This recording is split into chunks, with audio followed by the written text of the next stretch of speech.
Hi everyone. So இது வந்து ரொம்ப ஒரு மகிழ்ச்சியான செய்தி for 11th standard. 11th standard இப்போ எக்ஸாம் முடிச்சிங்களா அவங்களுக்கு கம்ப்யூட்டர் சயின்ஸில் கிரேஸ் மார்க்பா கம்பல்சரிக்கு. ரொம்ப சந்தோஷமாக இருக்குது. எதுக்கெல்லாம் கிரேஸ் மார்க்குன்னு பார்த்தா கம்ப்யூட்டர் சயின்ஸ் மட்டுமா பயாலஜியும் சேர்த்து பயாலஜிக்கு நான் பார்க்குறேன். But computer science grace mark எனக்கு இப்போ தான் தெரிஞ்சுது.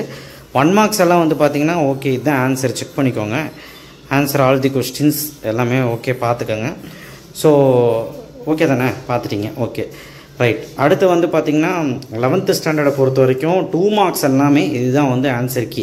இந்த மாதிரி இருந்தாலும் போடுவாங்க, ஓரளவுக்கு ரிலவெண்ட்டாக இருந்தாலும் போட்டுருவாங்க. பட் இந்த டைப்ஸ் இந்த மாதிரி லிஸ்ட் அவுட் பண்ணுறதெல்லாம் வந்து கரெக்டாக எழுதணும். அடுத்தது லாஸ்ட்டாக வந்து இதில் எனி டூன்னு போட்டிருக்காங்க. 22வது கேள்வி ஃபிஷிங்னு என்னென்னு போட்டாங்க. 24வது கேள்வி கம்பல்சரி கொஸ்டின் தானே, அதுக்கு நீ அட்டன் பண்ணியிருந்தாலே 2 மார்க். அதுக்கு தான் எல்லாமே அட்டன் பண்ணணும்னு சொல்கிறது 2 மார்க். அப்புறம் 3 மார்க் கேள்விக்கு ஃபஸ்ட் ஒன் இதில் எனி 3 எழுதினாலே 3 மார்க். 26வது கேள்வி. 27வது கேள்விக்கும் அப்ஸ்ட்ராக்ஷன் என்ன 3 மார்க்.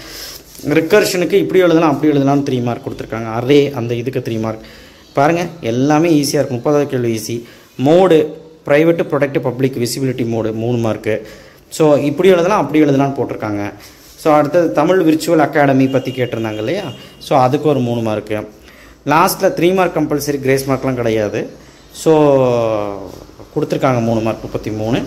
அதுக்கப்புறம் 5 மார்க்ஸ் பொறுத்த வரைக்கும் இன்ஜெக்ட் பிரிண்டர் கியூஆர் போர்ட் இது வந்து ஓனாவே எழுதுனா போட்டுருவோம். அப்போ பயப்படாத, ஓனாவே எழுதுனாலே போட்டுருவோம் ஓகேவா. அப்புறம் ஆர் சாய்ஸில் வந்து ஸ்பெசிஃபிகேஷன்ஸ் அல்காரிதம்ஸ் அந்த 8th சாப்டர்னு நினைக்கிறேன். கேட்டசிக்ஸ் ஆஃப் மைக்ரோ ப்ராசஸர் கொடுத்துட்டாங்க 2 மார்க்கு. அண்டு இதுக்கே 2 மார்க் ஹெட்டிங்க்கு. Explanation 3 mark. ஆர் சாய்ஸில் entry control loop test expression evaluated before the entry into loop அப்படின்னு எழுதுனாலே 2 மார்க்கு டெஃபினிஷனுக்கு. எக்ஸ்பிளைன் எனி ஒன் லூப் நீங்கள் வந்து என்ட்ரி கண்ட்ரோல் லூப்பில் எந்த ஒரு லூப்பை எக்ஸ்பிளைன் பண்ணால் கூட 3 மார்க். சென்டாக்ஸோட ப்ரோக்ராம் போட்டினா போதும்.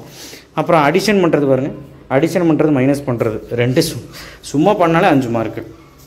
அப்புறம் இதுக்கு இந்த காப்பி இது வேலையை ஃபேக்சுவல் பேராமீட்டர் இது ஈஸி தான், இது 3 mark. Any suitable call by value நினைக்கிறேன்.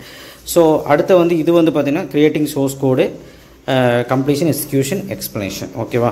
ஸோ எக்ஸ்ப்ளனேஷனுக்கு 3 mark okay. Advantage of OOPs அதுக்கு வந்து பார்த்திங்கன்னா ரீயூபிலிட்டி அந்த ஹெட்டிங் எழுதுனா 2 மார்க், எக்ஸ்ப்ளனேஷன் கொடுத்தா 3 மார்க். அதாவது அட்டன் பண்ணியிருந்தீங்கனாலே ஓரளவுக்கு மார்க் கிடைக்குங்கிற. இங்கே வந்து 10 எரருக்கு நீங்கள் வந்து 5 மார்க்கு. எனி 10 எரர்ஸை நீங்கள் கண்டுபிடிச்சிங்கன்னா 5 மார்க். அதுதான் இங்கே மீனிங். எனி 10 எரர்ஸை கண்டுபிடிச்சிருக்கணும் சரியா. அடுத்து வந்து இதுதான் இப்போ output. Enter the age 20, enter the height, enter the weight, the value entered அவ்வளோதான். அப்புறம் ஆறு வந்து எரர், ஆறு வந்து எரர்னு போட்டுக்கலாங்கிறாங்க. சூப்பர். அடுத்து வந்து 38B வந்து பார்த்தீங்கன்னா அவுட்புட்டு இப்படி எழுதிக்கலாம். ஆறு எரர்னு போட்டால் 5 மார்க். ஆமாம், எவ்வளோ பேர் போட்டிங்க எரருன்னு? சரி ஓகே, எனிவே செக் பண்ணிக்கோங்க. நான் பிடிஎஃப் உங்களுக்கு டிஸ்கிரிப்ஷன் பாக்ஸ் தரேன். ஒரே ஒரு 2 மார்க் கிடச்சிருக்கியா, அதனால ஒரு வெற்றி பார்த்துக்காங்க. தேங்க்யூ.